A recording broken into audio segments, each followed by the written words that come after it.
Todos los libros, El Libro, un programa de Radio SOGEM sobre autores y más autores, conducido por Ulises Paniagua. Bienvenidos.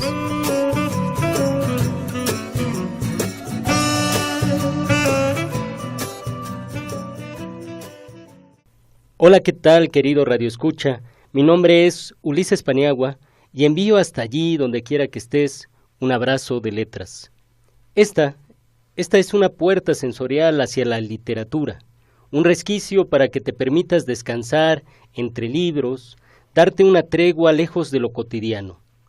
Este es un espacio para hablar de letras en medio de la confusión del mundo. Y hoy precisamente nos acompaña una invitada muy especial. Ella es Lucía Izquierdo, que es escritora y actriz, es narradora, pero también es poeta.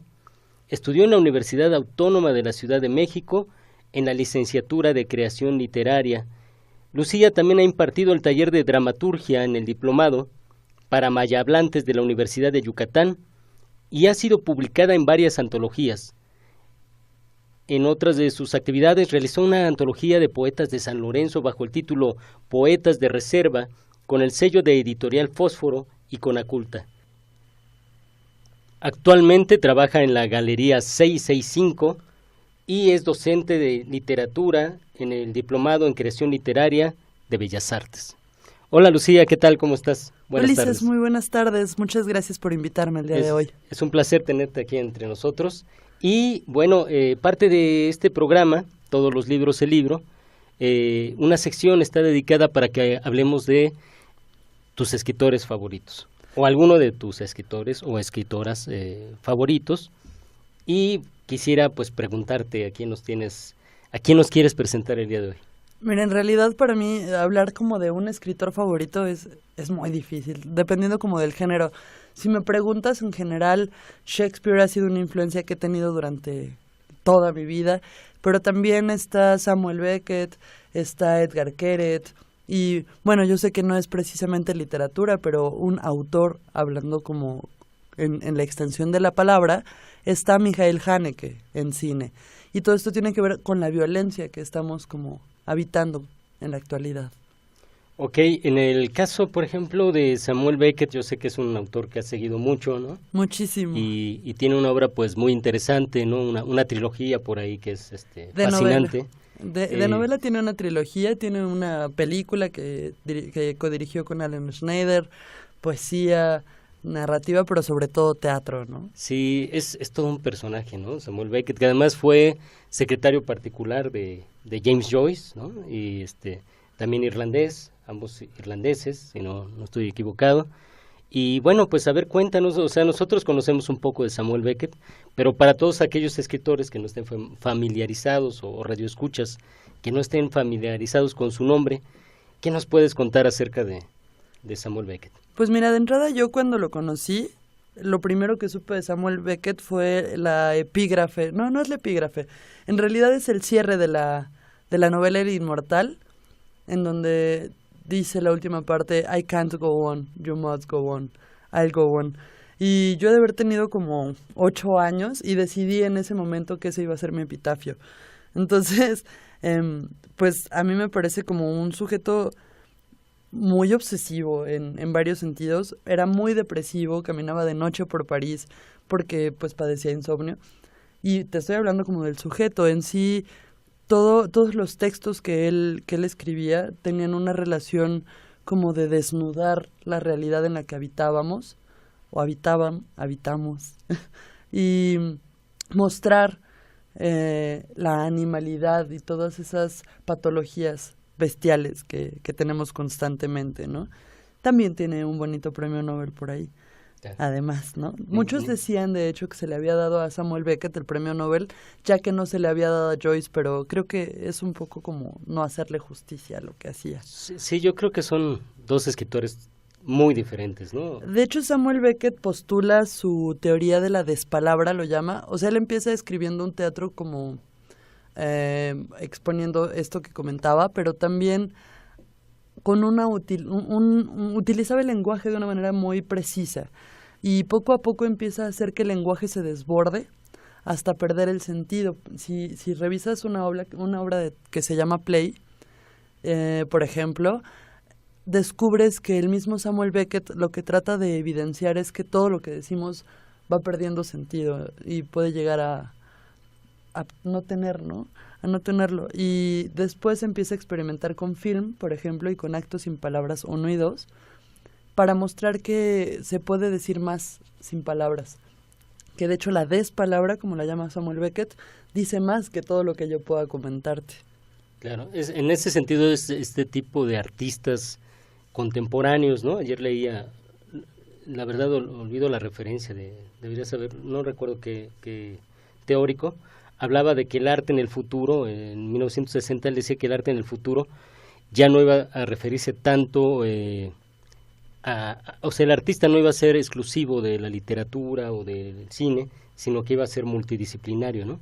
Y Samuel Beckett en este caso es un artista de este tipo, ¿no? Exactamente, de hecho era completamente experimental, ¿no?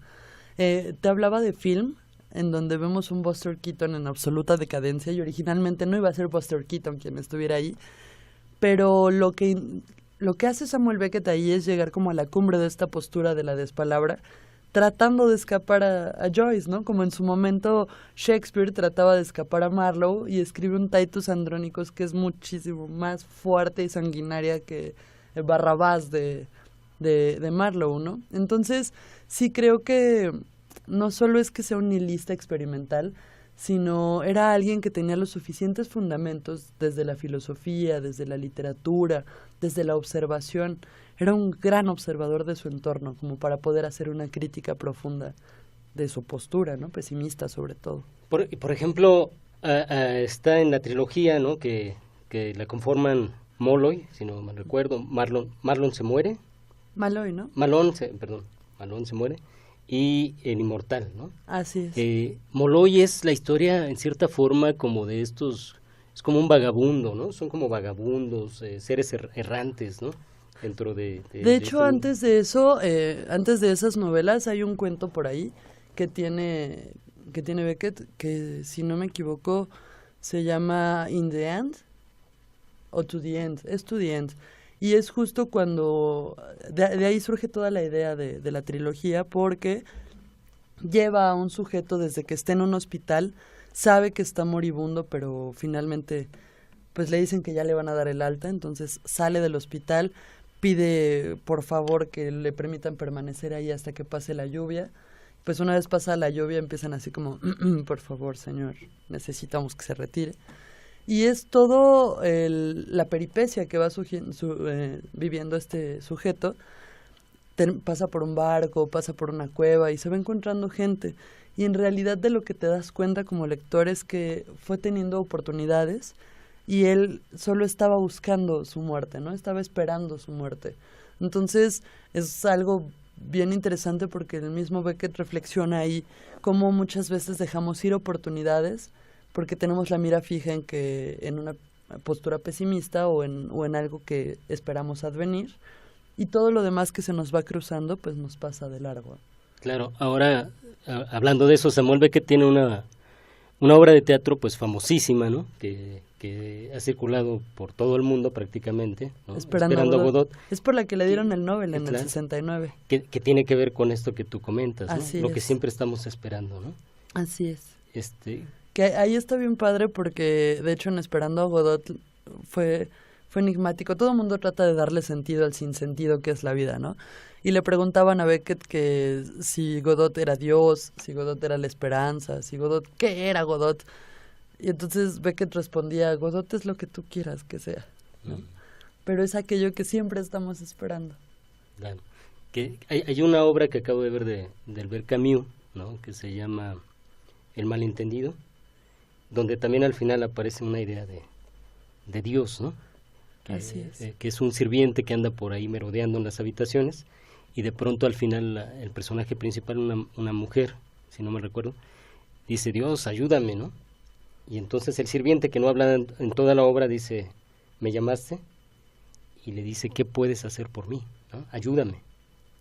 Y Dios, que nunca habla, o el sirviente, que no sabemos si es Dios o un sirviente, todo lo que le responde es no. Es sádico. Es devastadora, ¿no? Sí. Pero creo que se emparentan un poquito estas ideas. Estamos hablando de una época en que Europa estaba devastada por las guerras. Es la posguerra. La posguerra, ¿no? Venía de dos guerras mundiales que habían Así dejado es. una desesperanza total, ¿no? ¿Tú qué Sí. tanto crees que haya influido esta mirada, pues, devastadora, ¿no? En la obra de Beckett? Una vez platicando con la escritora Adriana Jiménez, me preguntaba que si estaba feliz de haber nacido en esta época y yo le dije que me causaba sentimientos encontrados. Y ella me dijo, tendrías que celebrarlo porque en los momentos de mayor confusión y mayor oscuridad es cuando mejor se escribe. La verdad es que es muy triste y muy paradójico, pero tiene toda la razón. O sea, si piensas en la posguerra, si piensas en el Renacimiento, si piensas en todos esos momentos catastróficos en la humanidad, sí hay un resurgimiento del arte y una nueva propuesta. Antes de Beckett, por ejemplo, estaba Witkiewicz. Y Witkiewicz era un polaco que además pasó por loco, ridículo, enfermo mental. Pues él en realidad es el preámbulo del teatro del absurdo. Y antes de Witkiewicz está Alfred Jarry, que era un obseso de las bicicletas y está también en medio de todo el conflicto bélico. Y creo que si ellos no hubieran estado en esa época, ellos habrían buscado de qué momento catastrófico agarrarse para escribir así. O sea, Claro. tuvo que inventarse la patafísica para que Alfred Jarry pudiera escribir Hugo Rey, ¿no? Claro, Alfred Jarry, que es un escritor que menciona mucho también Julio Cortázar, ¿no? Lo retoma mucho. Es que ¿no? Julio Cortázar también es profundamente patafísico. Sí, de hecho él se mencionaba, ¿no? Se aceptaba como un patafísico, ¿no? Y por ejemplo, ¿qué nos puedes decir acerca de esta? Es una obra que a mí personalmente me ha impresionado, me ha impactado mucho, El Inmortal, ¿no? Pues te digo que yo desde los 8 años decidí que ese es mi epitafio, en realidad. Y es, no sé, sí creo que El Inmortal es una obra cumbre, definitivamente, pero a mí me gusta más su teatro de Beckett, ¿sabes? Es decir, la narrativa beckettiana siento de pronto que es un tanto críptica. Sí se tiene que leer a profundidad y por eso mismo lo estudian filósofos y lo estudian psicoanalistas y lo estudian desde diversas disciplinas y terminan por llegar a nada, ¿no? A puros delirios, desde mi perspectiva. Porque sirve para entender la complejidad humana, pero entender qué quiso decir Beckett es como tratar de entender a qué venimos al mundo, ¿no? Sí, de hecho el Inmortal es un personaje que nunca se sabe, es una especie de dios, una deidad, que está en medio de nada, ¿no? Pues es que no sé, ni siquiera sé si es una deidad. Sí, no se sabe exactamente, ¿no? Pero no existe el arriba, el abajo, norte, sur, este, oeste, Yo tengo el la tiempo, impresión de ¿no? que el inmortal pues está en ese limbo que es la muerte, ¿no? En ese espacio en donde no estás, diría Kierkegaard, no eres frío ni caliente, porque si fueras caliente o frío podrías sentir algo por ti. Él está en esa nada. Sí, tú dirías que Beckett, yo no, bueno, no sé, mejor te lo pregunto a ti, ¿tú dirías que es existencialista? Yo pienso que es más nihilista. Está tratando a través de la literatura de darle sentido a algo, que lo empuje a creer que tiene sentido la vida, ¿no? Ujú. Pero en general creo que está profundamente desesperanzado y no cree que algo valga la pena. ¿Y compartes esta idea acerca del teatro del absurdo? ¿Crees que sea ¿Cuál de como todas? una buena definición hablar como un teatro del absurdo de Samuel Beckett, por ejemplo, en Esperando a Godot? Es que, bueno, en Esperando a Godot, en Final de Partida, en Actos sin Palabras, en realidad el teatro beckettiano es teatro del absurdo porque desnuda la realidad humana para mostrarnos ese ridículo que nos habita interiormente, esa animalidad que llevamos por dentro, y que al sentirnos identificados podamos voltear a vernos y decir, ¿por qué eres así? Como en el meme, ¿no? Entonces, creo que si te refieres a que si comparto la postura de la crítica social a través del teatro, sí. No, que si compartes la definición acerca de teatro de absurdo, porque de repente también siento que se ha etiquetado de pronto a Beckett como teatro de absurdo y ahí yo creo que es un poco más que eso, ¿no? O sea, claro, es teatro del absurdo, Es Pero que creo se que va más inserta en allá de esa tradición. esos límites, ¿no? De pronto Igual que Antonin Artaud se le etiqueta como teatro del absurdo, pero en realidad él tiene su propio esquema, que es el teatro de la crueldad, ¿no? Claro. Y no es absurdo, es teatro de la crueldad. Sí. Entonces el teatro beckettiano se inserta en esa tradición, pero pues es beckettiano, ¿no? Y es profundamente existencialista y paradójico. Sí, y por ejemplo, creo, bueno, tú desmiénteme, que también ha influido mucho, por ejemplo, en estas estructuras de la comedia moderna, entre ellas la caricatura. Por ejemplo, no sé, tal vez, Los Simpson, ¿no? Pienso en algunas estructuras de Los Simpson o la manera de hacer algunos No, pero gags. los Simpson juegan más al sitcom y a la tragicomedia. O sea, los Simpson no entran en el teatro del absurdo. No, obviamente no son teatro del absurdo, pero algunos recursos de este teatro del absurdo, ¿no sientes tú que son utilizados, por ejemplo, ahora, han sido utilizados posteriormente en algunas series o películas? O Pues no, quizá en BoJack Horseman. Ajá. BoJack Los Horseman, los Monty Python, por ejemplo. pero bueno, sí y no. Es decir, sí llevan a un punto exagerado las virtudes o los defectos humanos, pero no estoy segura de que se inserten ahí, ¿sabes? Es una especie de comedia reflexiva, sí, pero no estoy segura de que puedan entrar en teatro del absurdo. Quizá por ejemplo en Life of Brian. Por ejemplo, ¿no?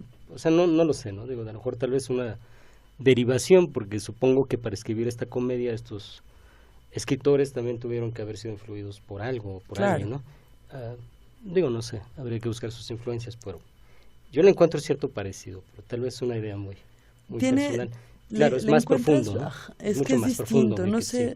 no sé si es más profundo o críptico, porque en realidad es otra cosa. Es decir, de entrada los Monty Python son británicos y pues Beckett no. Sí.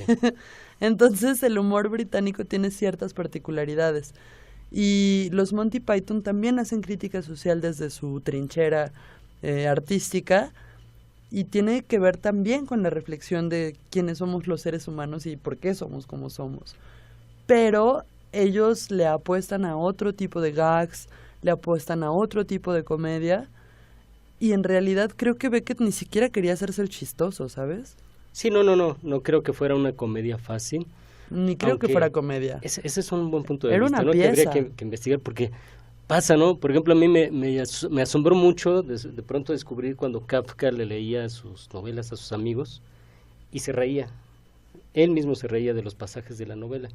Eso a mí me hizo entender que nosotros vemos a Kafka con mucha solemnidad. Cuando de pronto él en lo que encontraba... Bueno, yo no me puedo tomar en serio a alguien que decide despertar como cucaracha. Sí, no, debe haber, hay algo de humor, ¿no? Obviamente. Sí, creo que es una hilaridad, un humor sí, negro, ¿no? Es muy negro, pero Kafka siempre ha sido entendido como un tipo triste, ¿no? Como un tipo desesperanzado. Esa parte humorística de Kafka se ha trabajado poco, ¿no? Y incluso James Joyce también tiene partes muy lúdicas, ¿no? Sí. De pronto, ¿no? El mismo juego de palabras, ¿no? Así Las es. cartas que le escribe a Nora Barnacle, ¿no? Donde Sí. juega y además ahí vemos a un James Joyce muy sexoso de pronto, ¿no? Que no imaginaríamos de pronto por esta solemnidad que tenemos de los escritores, ¿no? Y hablando así de chismes literarios, ves que Lucía, que se llama igual que yo, la hija de James Joyce, estuvo enamoradísima de Samuel Beckett al punto tal que terminó en un bonito psiquiátrico, ¿no? Ah, sí, esa Sí, historia sí. no la sabía. Sí, decía yo que se me hacía que era yo la reencarnación de esa Lucía y como ya está muerto, pues por eso lo sigo estudiando. Ah, muy bien. Bueno, pues ya que eres la reencarnación de esa Lucía, seguramente te gustaría leer un fragmento de la obra de Samuel Beckett, ¿no? Me encantaría, por supuesto. Y entonces... Pero algo de lo que no es tan famoso, ¿qué te parece? Sí, claro, algo que no sea tan común, ¿no? Sí, sí. Entonces, bueno, pues estimada Lucía, si me lo permites, vamos a escuchar precisamente un fragmento de la obra de este autor, Samuel Beckett, escritor irlandés. Y bueno, ¿qué nos vas a leer? El expulsado, pero solo un pedacito. Ok, un fragmento. No hay que pensar en ciertas cosas que te habitan por dentro, ¿o no? Mejor sí, hay que pensar en ellas, porque si no pensamos en ellas, corremos el riesgo de encontrarlas, una a una en la memoria. Es decir, hay que pensar durante un momento, un buen rato, todos los días y varias veces al día hasta que el fango las recubra, como una costra infranqueable. Conocía mal la ciudad, lugar de mi nacimiento y de mis primeros pasos en la vida, y después todos los demás que tanto han confundido mi rastro. Si apenas salía, de vez en cuando me acercaba a la ventana, apartaba las cortinas y miraba afuera, pero enseguida volvía al fondo de la habitación, donde estaba la cama. Me sentía incómodo, aplastado por todo aquel aire, y perdido en el umbral de perspectivas innombrables y confusas, pero aún sabía actuar, en aquella época, cuando era absolutamente necesario. Pero primero levanté los ojos al cielo, de donde nos viene la célebre ayuda, donde los caminos no aparecen marcados, donde se vaga libremente, como en un desierto, donde nada detiene la vista, donde quiera que se mire, a no ser los límites mismos de la vista. Por eso levanté los ojos. Cuando todo va mal, incluso es monótono, pero soy capaz de evitarlo. Soy incapaz de evitarlo. Es ese cielo en reposo, incluso nublado, incluso plomizo, incluso velado por la lluvia, desde el desorden y la ceguera de la ciudad, del campo, de la tierra. El alba asomaba débilmente. No sabía dónde estaba. Tomé la dirección levante, supongo, para apoyarme cuanto antes a la luz. Hubiera querido un horizonte marino o desértico. Cuando salgo, por la mañana, voy al encuentro del sol, y por la noche lo sigo, casi hasta la mansión de los muertos.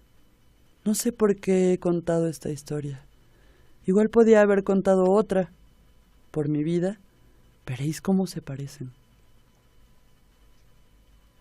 No, pues, excelente, ¿no? Este fragmento de Samuel Beckett, que es pues simplemente fantástico, ¿no? Para la prosa y para el teatro, ¿no? Es que en realidad lo que hace Samuel Beckett es un flujo de conciencia que te permite mostrar esa esperanza en la desesperanza, ¿me explico? Sí está en medio de una depresión absoluta, él mismo lo reitera constantemente y lo vemos a lo largo de toda su obra, pero sigue buscando ese empuje, ¿no? Se sigue esperando a Godot. Claro. Y que ya para cerrar este tema, porque bueno, vamos a ir a una pequeña pausa, pero antes de ir a una pausa, ya vamos a empezar a hablar de ti después de esta pausa, de tu obra. ¿Qué dirías tú que es lo que te deja Samuel Beckett como autora, como lectora, como persona? ¿Qué es esa huella invisible que dejan las letras en ti? Yo creo de entrada que gracias a Samuel Beckett entendí la profundidad del término intertextualidad. Entendí también, y lo llevo a la práctica en la medida de lo posible, que si tu texto no te conmueve, no te sacude, no tiene por qué sacudir a otros.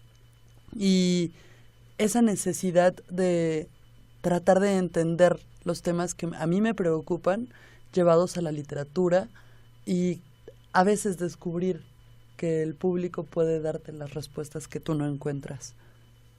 Ok, o sea, pensar más en la literatura como una pregunta y no como un campo reflexivo. Claro, o sea, el autor no está para dar respuestas. Pues si está, yo no soy uno de esos. Claro, pero tal vez tampoco Beckett sea uno de esos, ¿no? No lo sé, él se negaba mucho a las entrevistas. Sí. Sí, y por su obra pareciera que a él no le gusta tanto. Es difícil, ¿no? Como autor afirmar, más bien un autor trata de abrir preguntas, permitir ¿no? que la gente se cuestione cosas que a lo mejor ni le importa preguntarse. En efecto. Bueno, y bien, pues ha llegado el momento de una pequeña pausa para dar paso al delicioso lenguaje de la música. Los invito a deleitar los oídos con un poco de trova que también vamos a estar escuchando a lo largo de estos programas, en todos los libros, el libro. Y hoy toca el turno a una canción muy especial de este disco, un disco que estamos promoviendo, que se llama Mientras nos queden labios con que cantar, y una canción de Alex Mariñe, un nuevo trovador que esperemos les guste. Vamos a escucharlo.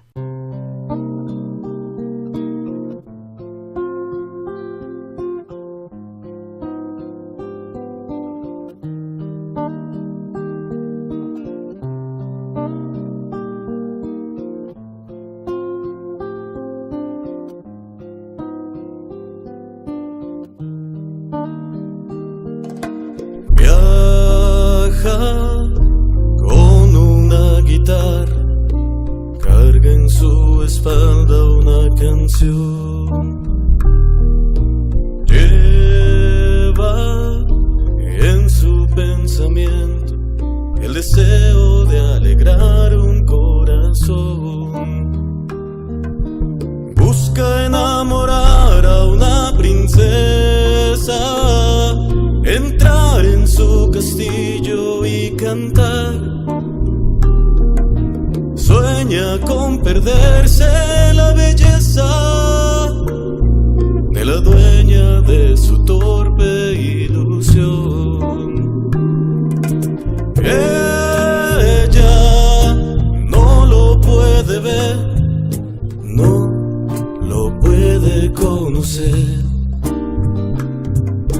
Ella no lo quiere ver, prefiere sus lujos de papel.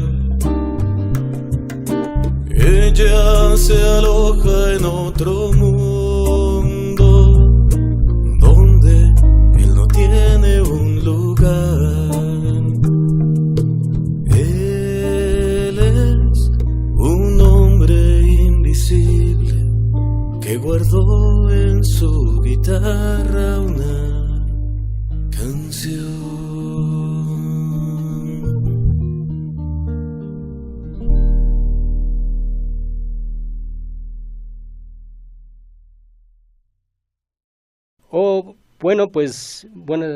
Estamos aquí de vuelta ya en este programa Todos los libros, el libro. Acabamos de escuchar la canción que es la número 11 de este disco, Mientras nos queden labios con que cantar, que se llama Canción y Princesa, interpretado por Alex Mariñe, que es parte de esta nueva trova aquí en México. Y bueno, estamos platicando con Lucía Izquierdo, que es dramaturga también, ha sido directora de teatro, es actriz, ¿no? Y bueno. Pero esos son como vicios pasados, en realidad ya. Estás dejando esos vicios. ¿No? Pues es que casi me matan, son peor que la heroína. Pero, por ejemplo, yo creo que hacer teatro es muy bueno, por ejemplo, en el asunto de construir personajes, ¿no? Al escribir. ¿No crees que hay una cierta,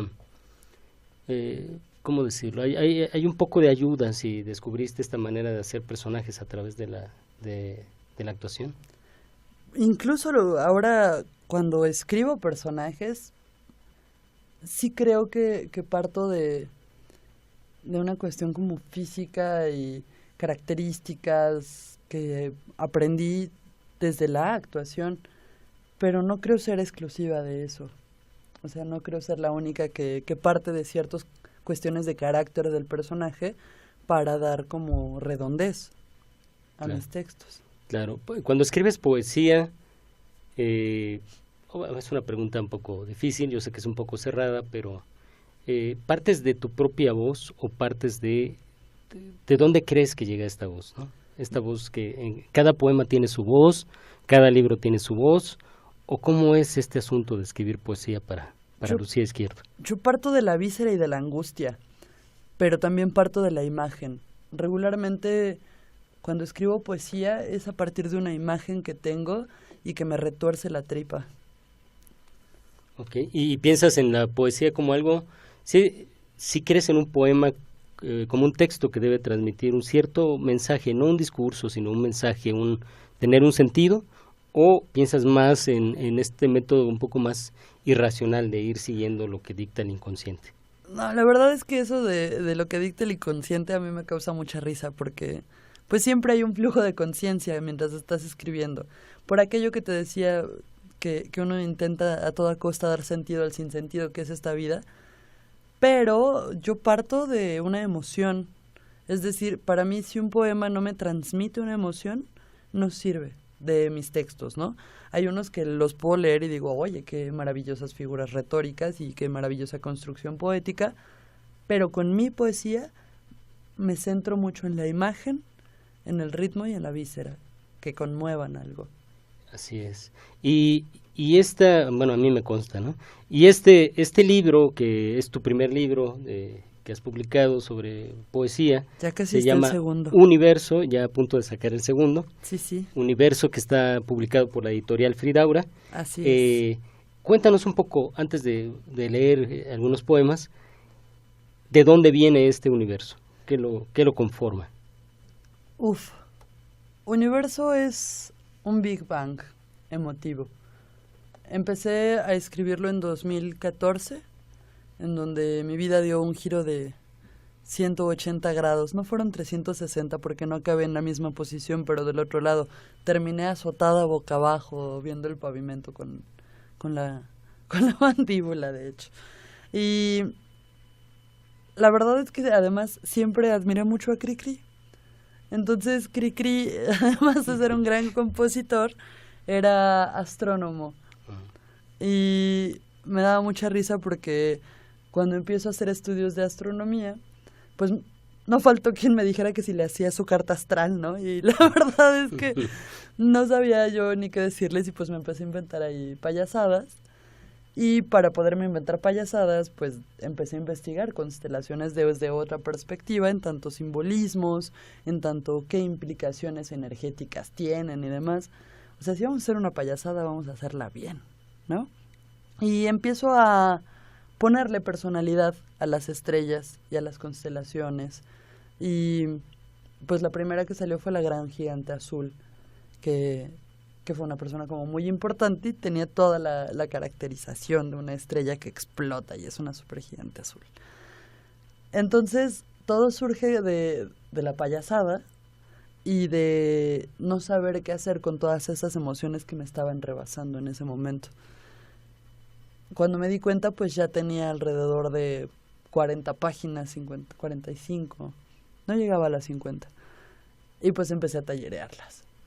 Y llegué con mi ahora padre poeta, que es Héctor Carreto, y entonces la verdad es que yo me sentía como niña de 3 años en festival, porque pues sí fue el trabajo de ir puliendo los textos de una manera completamente seria, pero también es irle cortando el pelo a tus emociones, ¿no? Es, ok, ya vaciaste todo aquí, ahora ¿cómo haces que esto no solo conmueva, sino que tenga una forma que permita que el otro se identifique, pero que también pueda apreciar la belleza, ¿no?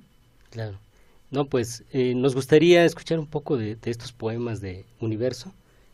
¿Qué nos vas a leer? Mira, aprovechando que estaba hablando de la intertextualidad que me dejó Beckett, voy a empezar por uno de mis favoritos, que es Yorick. Y Yorick es el cráneo que encuentran los enterradores en la obra de Hamlet de William Shakespeare. Entonces yo también quiero a mi tierno bufón. Y voy a empezar por este. Yorick. Besé a una mujer que miraba las estrellas. Dormía en el árbol de los lobos y llevaba a mis miedos atados del cuello y mirando hacia abajo para que no dañaran más. No conozco otro mundo que la guerra, ni otro modo de abrazar que no tenga que ver con fuego. Pero tuve a Yorick, que me enseñó a reír aún de mis desgracias, que me enseñó a avanzar aún a rastras, que me enseñó que lo único denigrante es no ser lo que quieres ser, no poder mirarte al espejo porque eres los sueños realizados de otros, los deseos de otros, el reflejo de otros que quizá ni conoces pero te han determinado. Fue la espada en la boca de los encapuchados, la que extendió con fuerza la pierna del omóplato, la que cesó el reposo de las lanzas. Me somete, me hunde, me veja, me viola, me invoca, la que me esclaviza. Es esa espada la que arrebató la sonrisa a Yorick, la que esclavizó a Garrick, la que destruyó a mi pueblo, la que dice asesinó a mi Dios. Alguien debería decirle que no era él, que Dios tenía vientre. Ella se suicidó hace ya mucho, cuando lo oprimieron su pecho desde dentro, cuando se convirtió en nieve de la cartera, en papel hasta el borde de mierda, reciclado, símbolo del reuso, tatuaje eterno del sometimiento. Mi diosa se suicidó cuando la risa se volvió funesta y la familia inventada se renombró capital. Fueron entonces las cascadas en las piedras de mi cara las que me hicieron entender lo que pasaba. Yorick ha desistido. Ya no recuerda mi infancia ni los cantos de guerra con los que me arrullaba. Yorick solo quiere dormir, reposar en la marea de la matanza que lo vio hacerse viejo. Por eso ahora que lo miro como el trigo de los cisnes de cuerpo rojo, como el polvo en las alas de gaviotas enlutadas, como el rocío en el crisantemo que se despetala ante la mirada indiferente de los que me escuchan, de los que lo conocieron solo de oídas, de los que lo escucharon nombrar e incluso de quienes solo lo saben un cráneo. Yo amé a ese tierno bufón, ese hartador de las gaviotas del odio, ese amigo que ahora derrama la cerveza de los cuervos, ese que me presentó a la mujer que mira las estrellas, la que me ata y andando se precipita al encuentro de las fuentes con una canción de lanzas. No importa cuánto le insista, me sigue tocando en teclas ajenas, resquebrajándome el cráneo sin tocarme el alma. Tras su lamento se esconde el monstruo que no conozco, pero pude ser yo misma. Debí advertirle que por mirar la tierra de las estrellas nunca percibió al hijo devorador que estaba a su lado. Debí decirle que amor es una palabra demasiado frágil para nombrar aquello que nos une. Bueno, pues excelente. Este es uno de mis poemas, bueno, yo que he tenido oportunidad de leerte, es uno de mis poemas favoritos, ¿no? La verdad es que también es de mis favoritos. Quedó magnífico ese poema, es tremendo, demoledor. Bueno, pues tenemos tiempo para otro poema, ¿no? ¿Para qué? ¿Uno más? No nos vayamos enfriando, sí. Podemos, mira, voy a aprovechar justo para, ya que mencioné a uno de mis favoritos, que es Alfred Jarry, en el nuevo libro, le dedico uno. Para quienes no lo conocen, pues Alfred Jarry estaba como un poco obsesionado con las bicicletas. Sí. Y voy a aprovechar para un comercial que no está bien que lo haga, pero no me importa. Sí. Porque ahorita yo estoy muy contenta debido a que el Carro de Comedias de la UNAM montó una obra de teatro alusiva a la vida de Alfred Jarry. Entonces tienen todo un año para ir a verlo sábado o domingo en la explanada del Teatro Sor Juana. Que además es maravilloso ver ese grupo teatral ahí en esa Son bárbaros. Son buenísimos, ¿no? Tienen una dirección magistral y siempre es una apuesta dinámica, ¿no? Así es. Tiene años que no voy, pero creo que este año me voy a dar una vuelta a verla. Vale la pena siempre. Sí, sobre todo cuando porque te abre perspectivas para entender la patafísica y para encontrarle un poquito de sonrisa a este mundo, la verdad. Muy bien, entonces vamos a escuchar este poema sobre la patafísica. De hecho se llama Alfred Jarry.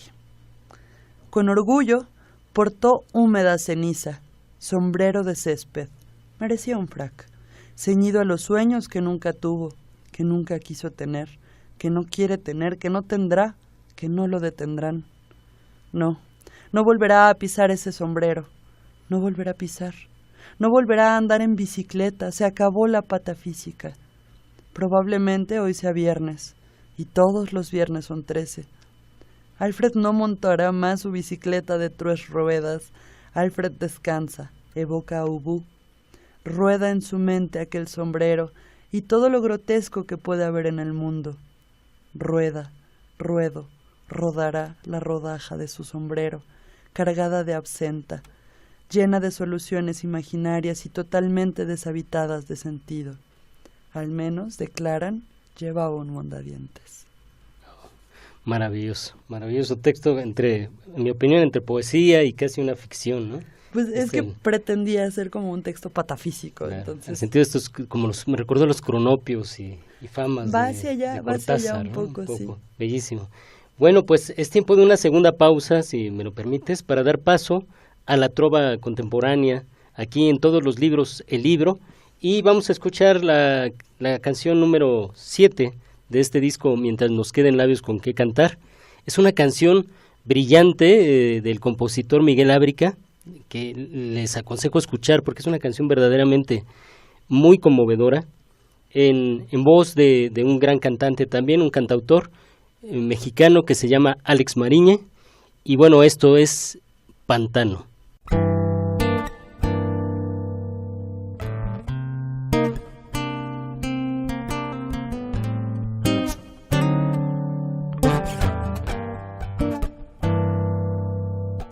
Aquí en este pantano llueve tanto que anochece con la luna adormecida. Aquí te extraño tanto y suena raro que lo acepto, mas mis labios no lo olvidan.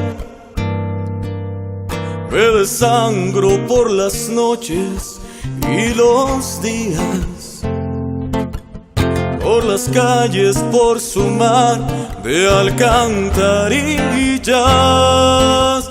Voy perdido, me acompañan mis abismos, me acompaña el dulce aullido de tu olor.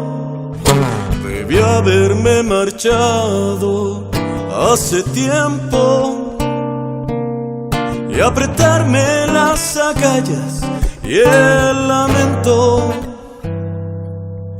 Debí entender la luz de tus silencios y morir en el otoño sin tus besos.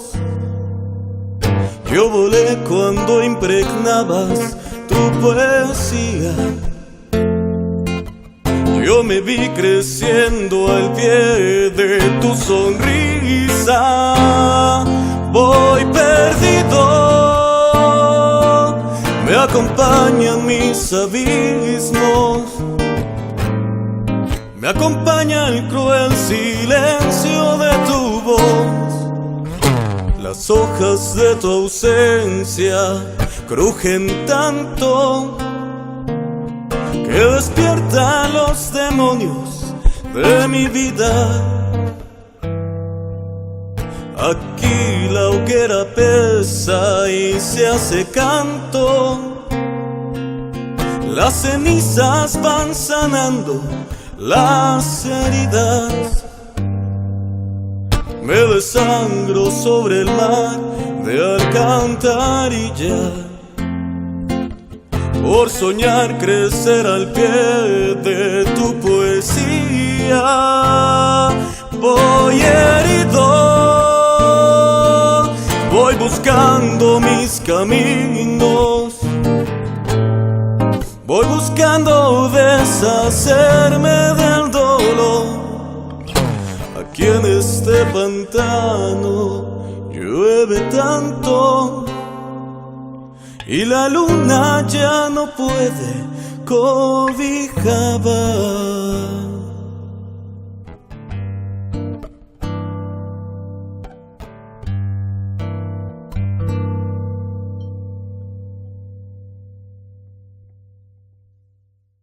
Bueno, pues seguimos aquí en este programa Todos los libros, el libro. Estamos hoy con Lucía Izquierdo, quien nos está compartiendo un poco de su bellísima y muy sentida poesía. ¿Qué nos vas a leer ahora? Pues mira, de entrada me la voy a terminar creyendo. Entonces, para dar rienda suelta a eso, ¿qué te parece si leo uno que se llame Edén? Un exiguo gusano coronó mi cena. Juntos devoramos la manzana del conocimiento. Intentó morderme y devolví el piropo. Como ofrenda, entregué medio gusano al mundo. Nunca imaginé que se multiplicaría igual que los dones que le fueron dados. Oh, buenísimo. Muy bien. Bueno, y pues casi para despedirnos, yo te quisiera hacer algunas pequeñas preguntas así muy directas, que tú me digas si prefieres verde o rojo, ¿no? Verde. Verde, siempre verde. Y siempre verde. Bueno, ¿qué prefieres? ¿Qué prefiere Lucía Izquierdo? Leer, ¿no? ¿La narrativa o la poesía? Uy, leer... ensayo. Ensayo. ¿Por qué?